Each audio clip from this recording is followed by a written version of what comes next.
Osmaniye T2 hapishanesine son dönemde artan hak ihlallerinden dolayı aile ve mahpusların bize bir talebi oldu ziyaret edilmesi konusunda.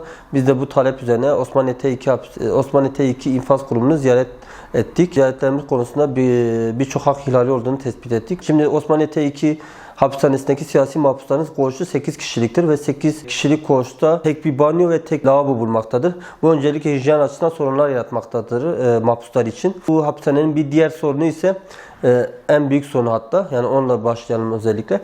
Osmaniye T2 hapishanesinde bir infaz yakma ve infaz erteleme problemi olduğunu gördük. Çünkü orada 8 tane mahpus var. 8 mahpusun 4'ünün infazı yakılmış, ertelenmiş. 3 mahpusun infazı yakılmış, 1 mahpusun da infazı 6 aylığına ertelenmiştir. Buradaki infaz yakma ve erteleme sorunlarının temel yani erteleme nedeni temel sorunun savcı olduğu görülmüştür. Çünkü mahpuslara aktardığına göre savcı ideolojik, gururla bağdaşmayan, insanın düşünce ve hürriyetini açıklamaya zorlayıcı sorular sormakta ve buna göre davranmaktadır. Öncelikle mahpuslara aktardığına göre cezaevi savcısı siyasi sorular, işte PKK'yı terör örgütü olarak görüyor musunuz? Çıkarsanız PKK'nın neresine yer alacaksınız? Niye PKK demiyorsunuz da PKK diyorsunuz gibi sorular sormakta.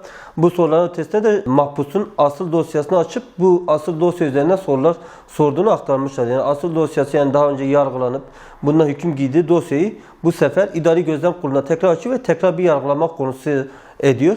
Yani bu açısından savcının bu ne anayasa ne de Avrupa İnsan Hakları Sözleşmesi'nde yer alan bir durum değil. Yani bir insan bir kez yargılanır ve bu yargılama sonucu hükmünü, yani infazını çeker ve şu an mahpuslar bunu yapıyor ve ayrıyeten ikinci bir bu şekilde bir yargılamayla, bu şekilde bir fiili yargılamayla ikinci bir infaz uygulaması gibi oluyor. İkinci bir infaz çektiriliyor mahpuslara. Şimdi orada bizim görüşümüzde 3 hasta mahpus var. İkisi ağır hasta. İsa Aydoğan'ın açlık grevinden dolayı karaciğerinde bir sorun olduğu aktarılmıştı. Bu karaciğerindeki sorun nedeniyle enzim B12 salgılayamıyor. B12 salgılayamadığı için vücudu dirensiz kalıyor. Yani ve bunun için bir rutin tedavisi lazım ama bu rutin tedavisi hem hapishane koşullarında gerçekleşiyor hem de bu hapishane koşullarında öte diğer tedavisi için hastane sevkleri yapılmıyor. Çok geç yapılıyor. Diğer ağır hasta mahpus ise Şerif Aydoğan. Şerif Aydoğan'ın hem yani bacaklarındaki damarlarda hem kalp damarında aort genişlemesi var ve bu genişlemeden dolayı zorluk çekiyor. Bunun için de bir tedavi uygulaması gerekiyor. Bir diğer mahpus ise hasta mahpus, ağır değil, hasta mahpus Cengiz Işık. Bu da hepatit B var. Bu hasta mahpuslarda şöyle bir sorun var. Hasta mahpusların yani aktardığına göre revire çıkmakta zorluk yaşıyorlar. Ayda bir revire çıkıyorlar. Normalde hapishane uygulamasında haftada bir revir günleri olur ve bu kişiler revire çıkarlar. Sonra revir hastane sevkini yazar ve hastane sevkine göre idari işlemler yapılır. Ama burada mahpuslar aktardığına göre ayda bir zor çıkıyorlar ve hastane sevkleri de karşılıksız hastane sevk talepleri de karşılıksız bırakılıyor ve mahpuslar hastane sevklerinde zorluk yaşıyor ve bu zorluk yaşamalarından dolayı tedavi süreçleri sürece uygun ilerlemiyor. Yani rutine uygun bir tedavi süreci yok. Sadece hapishane sınırları içerisinde bir tedavi uygulanıyor ve bu tedavi de bu hastalıklar için yeterli olmayan bir tedavi şekli olduğu için mahpusların durumu gittikçe daha da ağırlaşıyor.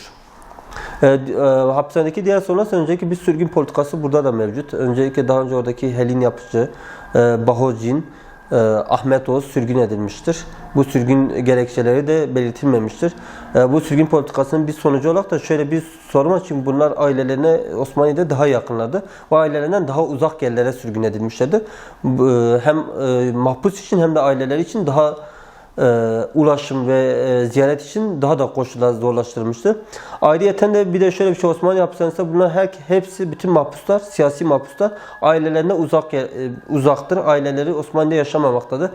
Bu bir politikanın bir tezahürüdür. Çünkü buradaki bütün mahpuslar ne kadar sevk yazısı yazsa da, ne kadar sevk talebi ailelerin yaşadığının yerlere ilişkin sevk yazısı yazsa da bu talepler karşılanmıyor.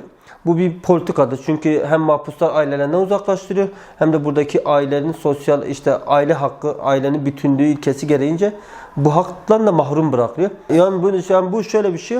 Burada bu sürgün politikasının bir sonucu da şudur. Hem aileler cezalandırıyor hem mahpuslar cezalandırıyor. Çünkü hem mahpus izolasyon altında hem tecrit altında ailesine uzak bir yerde kalıyor ve ailesine ulaşımı, avukatına ulaşımı daha da zorlaştırıyor. Aynı zamanda aileler de mahpusa, aile bireyine daha uzak yerlere sürgün edilerek cezalandırılıyor. Bu iki taraflı bir cezalandırma politikasına dönüşüyor. Buradaki devletin sorumluluğu şurada doğuyor. Devlet aile bütünlüğü ilkesi gereğince mahpusların ailelerine en yakın, avukatına erişiminin en yakın olduğu yere nakletmek zorundadır. Bu bir yükümlülüktür yani. Bunu bir kaçışı yoktur. Türkiye devletine verilen bir yükümlülüktür. Ama cezaevi idaresi bu yükümlülükten bir haber şekilde cezalandırma güdüsüyle hareket etmektedir ve bütün sevk nakit talepleri reddedilmektedir. Son bir yıl içerisinde 3 tane mahpus, yani bildiğimiz kadarıyla 3 mahpus sürgün edildi.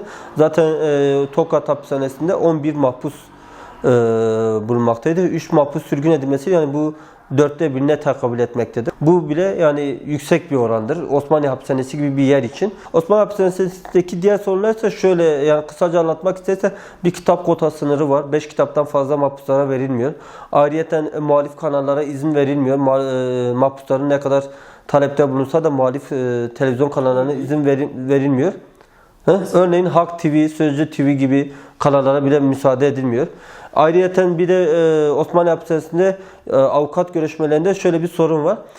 Bir gardiyan avukatla müvekkil görüşmesi sırasında başında bekliyor. Bu hem avukat müvekkil görüşmesinin mahremiyetine aykırıdır hem de yönetmelikteki düzenlemelere aykırı. Çünkü avukatla mahpus en uygun şartlarda, en rahat ortamda görüştürülmesi idare için bir zorunluluktur. Ama idare orada avukatla mahpus görüşürken üzerine bir gardiyan koyuyor. Yani kapıda bir gardiyan bekliyor ve bu hem avukat mahpusun rahat bir şekilde görüşmesini engelliyor hem de avukat mahpustaki gizlilik ilkesine aykırılık teşkil etmektedir. Hapishanesindeki bir de önemli soru Osmaniye Hapishanesi'nin bulunduğu konumdur.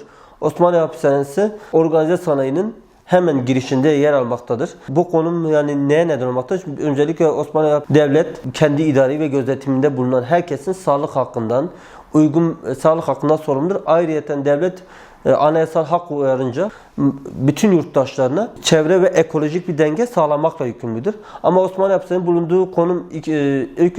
bulunduğu konum nedeni öncelikle zehirli gazların, zehirli dumanların olduğu bir alan ve bu nedenle birçok mahpusta alerjik olsun, astım olsun, birçok hastalığa neden olabilecek bir hava orada bulunmaktadır. Ve bu hava nedeniyle birçok mahpus yani kısa süreli olmasa da uzun süreli sorunlar yaşayacaktır. İkinci olarak da sağlık hakkı bağlamında da Osmaniye Hapishanesi sağlık koşulları bağlamında uygun bir yerde yapılmamıştır. Çünkü o hava nedeniyle birçok mahpus da sorunlara neden olmaktadır.